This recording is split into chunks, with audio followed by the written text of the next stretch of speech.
రామభక్త Hanuman key జై. ప్రాతకాలమే నిద్రలేచి పవిత్రమైన నిత్యార్చన పూర్తి చేసుకొని దేవాలయం వద్దకు చేరుకొని 5:30 గంటలకు స్వామి సింహద్వారానికి నమస్కరించి వేదమంత్రములతో స్వామివారి దర్శనం చేసుకుంటూ ఆ భగవంతుని యొక్క పరమ పవిత్రమైన దేవాలయం చుట్టూ ప్రదక్షిణం చేసుకొని ముందుగా గంట దగ్గరకు వెళ్ళాలి. ఘంటానాదం చేయాలి. ఆగమార్థంతు దేవానాం గమనార్థంతు రాక్షసాం కురుగంటారవందత్ర దేవతాహ్వాన లాంఛనమని ఆ మహావీర హనుమానికి మేము వస్తున్నాం స్వామి, మీరు మమ్మల్ని చక్కగా రక్షించవయ్యా అని కోరుకోవాలి. ఆ పిమ్మట చక్కగా ఆచమనీయం చేసి కేశవ నారాయణ మాధవాయ స్వహ అనే వేదమంత్రాలతో ఆచమనీయం చేసి మన గోత్రనామాలు దేశకాల సంకీర్తన చేయాలి. మన యొక్క సంకల్పం స్వామికి చక్కగా విన్నవించుకోవాలి.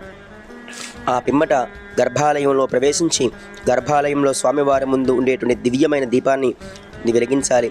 ఆ పిమ్మట స్వామివారికి వేద మంత్రములతోటి మన్య సూక్తముతోటి స్త్రీ సూక్త పురుష సూక్తములతోటి భగవాన్ వీరాంజనేయ స్వామి వారికి పంచామృతాలతో చక్కగా ఆవు పాలు, ఆవు పెరుగు, ఆవు నెయ్యి, తేనె, పంచదార, నారికేలోదకం, సుగంధ ద్రవ్యాలతో భగవంతుని కన్నులారా మనస్ఫూర్తిగా వేదమంత్రములతో భక్తితో త్రికరణ శుద్ధిగా స్వామి ఈ ప్రజలందరినీ కూడా చల్లగా కాపాడు స్వామి, నీ యొక్క అనుగ్రహం అందరికీ ఉండాలని కోరుకొని దివ్యమైన అభిషేక కార్యక్రమం చేయాలి.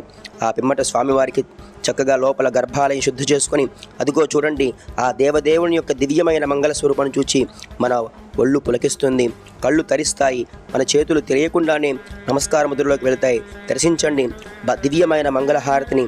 ఎవరైతే చూస్తారో మనకుండే సమస్యలని తొలగిపోతాయి. భక్తులారా, శ్రీ వీరాంజనేయ స్వామి వారి యొక్క ఆకుపూజ చాలా ప్రాధాన్యమైంది. ఎవరైతే స్వామివారికి సహస్రనామాలతోటి అష్టోత్తరంతో ఆకుపూజ చేస్తారో సర్వశుభాలు కలుగుతాయి.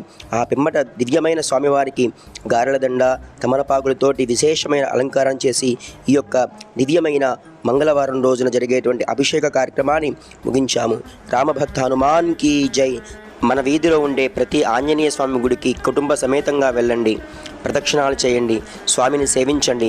స్వామి ఆశీర్వచనం వల్ల మీ కుటుంబాలు